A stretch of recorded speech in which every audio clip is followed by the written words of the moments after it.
বাজারে গোলের মোড়ে পান দোকানের খরিদ্দার। পাকিস্তানের তরুণ প্রজন্মের জনপ্রিয় অভিনেত্রী হানিয়া আমির অল্প সময়ে অভিনয় জগতে নিজের অবস্থান পোক্ত করেছেন। 2016 সালে কমেডি ঘরানার ছবি জানান দিয়ে বড় পর্দায় আত্মপ্রকাশ করেন তিনি। এরপর টেলিভিশন নাটক ফির ওহি মোহাব্বতে অভিনয়ের মাধ্যমে দর্শকের ভালোবাসা কুড়ান।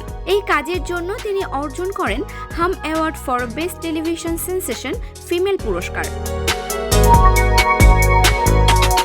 চলচ্চিত্র পারওয়াজ হাই জুনুন এবং পাঞ্জাবি কমেডি সর্দারজি ৩ তাকে বাণিজ্যিকভাবে বড় সাফল্য এনে দেয়। প্রাণবন্ত অভিনয় ও সহজ সরল ব্যক্তিত্বের কারণে তিনি দ্রুতই দর্শকদের প্রিয় অভিনেত্রীতে পরিণত হন। অভিনয়ের পাশাপাশি সামাজিক যোগাযোগ মাধ্যমেও বেশ সরব হানিয়া আমির।